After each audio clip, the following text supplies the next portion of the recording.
Welcome. This is Jane Gardner, and welcome to Solopreneur Success Strategies. This is Jane Gardner. This is Mindset Monday. On today's show, we're going to be talking about action taking, non-action taking, in our sequel for the traits of the mindset of the entrepreneur. And I would just want to say that Solopreneur Success Strategies has 7 shows. It's weekly, and we have Get Your Message Out Tuesday about your social media and your brand. Wednesday's about your customer. Thursday's about your skills and knowledge as a solopreneur. Friday is about free software to use in your business. Saturday is about systems to put in your business. And Sunday is Strategy Sunday, about strategy to put into your business. So today is Mindset Monday, and I'm Jane Gardner. I work with my husband on our structural engineering firm, and we've been doing that for 20 years over in Western Canada. And I came out onto the internet about 3 years ago in order to see if I could help others be entrepreneurs.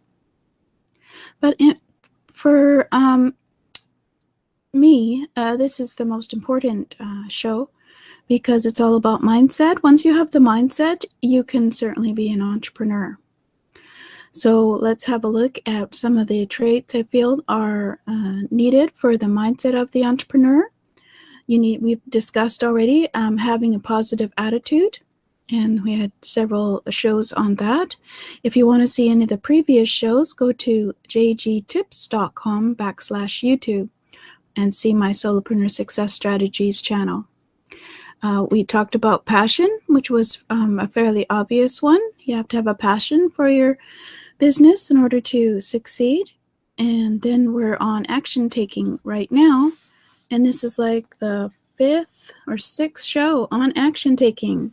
So this is a one which is very important in terms of the mindset of the entrepreneur.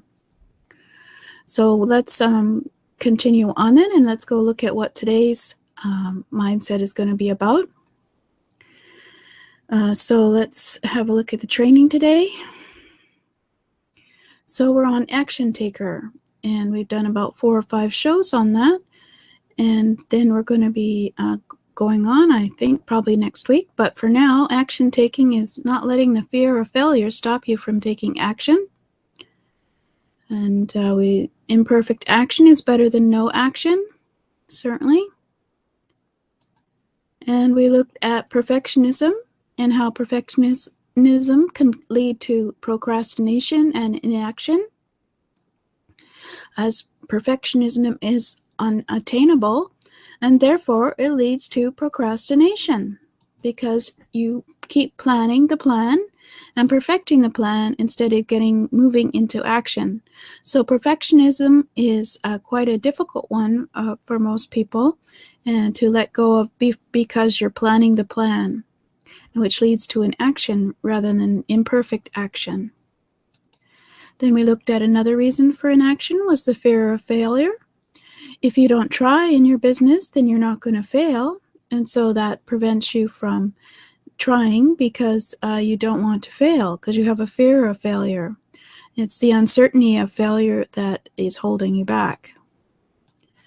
Well, inaction can be from a fear of success as well.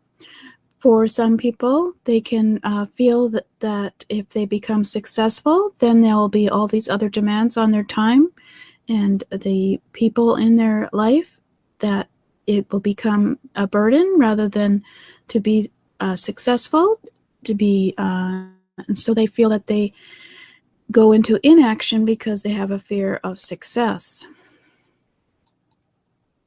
To overcome the fear of success, you need to let go of this fear and develop a success mindset, which is a growth mindset as well, and you grow and aren't concerned about having success and moving forward in your business.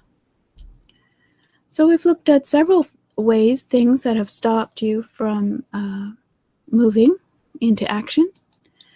And then another reason for inaction is a lack of self-discipline. If you're unable to focus and have the discipline to move forward in one direction, you may move on to another direction and find that you're not getting anything done. So when you don't have self-discipline, you don't make actions into habits. because habits are what make a business.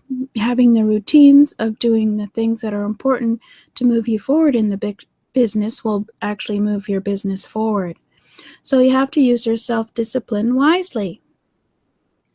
So you have to remember you are always moving forward towards the money. Whether or not you get the money today, you need the revenue in your business in order to have a business.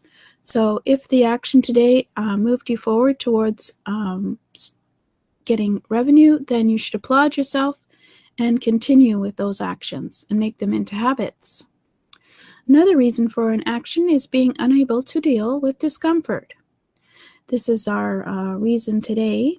A lot of people are stressed by the fear, and they become uncomfortable with the stress, and they are unable to deal with the discomfort, and so they avoid the discomfort by not going into action and moving forward. So procrastination results when the thought of taking action results in more discomfort than you are willing to handle. So it's also, again, the fear of unknown. It's making you procrastinate. Oh, there's another one.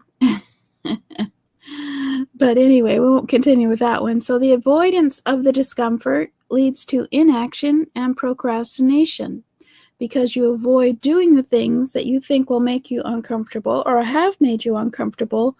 So you procrastinate and don't go and do them, and it leads to an action on your part.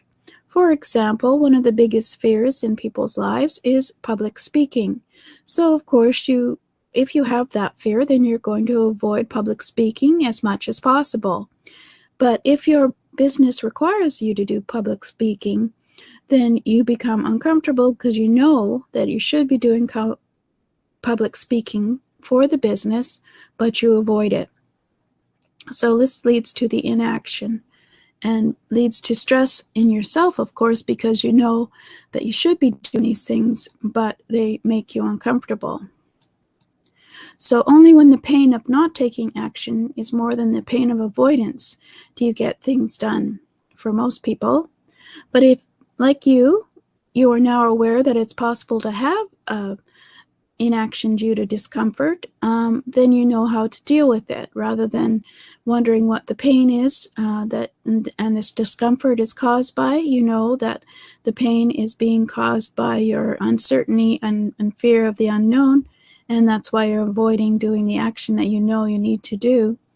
So that's better than not knowing. So what you could do is you start small and do small tasks and tackle those tasks that are mildly unpleasant, and then work up to the more painful task you are avoiding.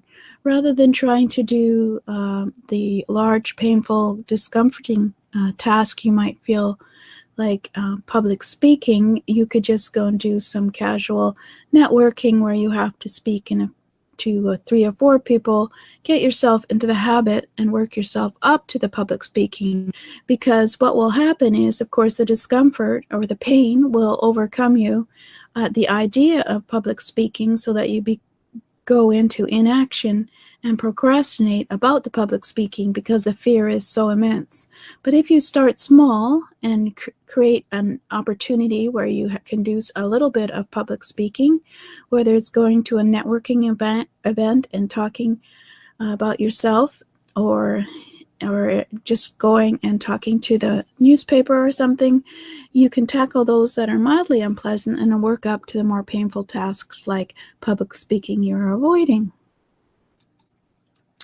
By being in action, your resistance to this discomfort will increase, and the uncomfortable feelings will decrease. Once you get into the habit of doing what is discomforting to you, it becomes less discomforting, and the uncomfortable feelings will decrease. So that's a simple way that you can decrease the fear of discomfort in your lives, which puts you into procrastination. And it may not be like a written thing, and it may be something that you're afraid of doing, like going out and networking, but it's a smaller fear than actually doing a public presentation and public speaking. you should at least try to get into the habit of doing some speaking in front of networks. And today I'm having trouble myself speaking, so I apologize, but it's late today and I've had a long day. So yes, if you still find yourself avoiding the discomfort, even though you know you shouldn't, and you are finding yourself stuck completely, you might want to get some professional help with these feelings, whether it's going to get some cognitive therapy or just making sure you go to, well, you could go to Toastmasters, for example, and start practicing there with your public speaking, since we're on the topic of public speaking. And so you should always start small, because the pain, the fear of this, the discomfort of the large discomforting feelings will stop you and put you into inaction if you don't, and so you'll procrastinate. Whereas if you start small and go to, say, a few Toastmasters meetings, and obviously that is discomforting, but it's in front of a few people rather than a whole crowd, then you might start developing the ability to not have the discomfort, which would be even greater. So having the fear of discomfort can sometimes put you into inaction when it comes to being an entrepreneur. And nothing needs to be perfect, so just get busy and get things done. Do things in a small way. Do small actions, do step by steps, do piece by piece, and the pieces will become a puzzle and be put together, and soon you'll be not worrying about things like inaction, because you've gotten into the habit of doing the things that you find that are discomforting to you. And of course, you have to work on that fear of failure, because it is the unknown, and since it is unknown, it is something that you just have to get over that one. So imperfect action is better than no action, and I want you to remember that small steps and small pieces of the project will get you further than trying to perfect the whole plan. So I do have a Developing Your Success Mindset ebook at jgtips.com/s-mindset that you're welcome to download and subscribe. I love giving out information about success mindset and developing the mindset of the entrepreneur. As well, you can go and subscribe to Solopreneur Success Strategies channel over at jgtips.com/YouTube.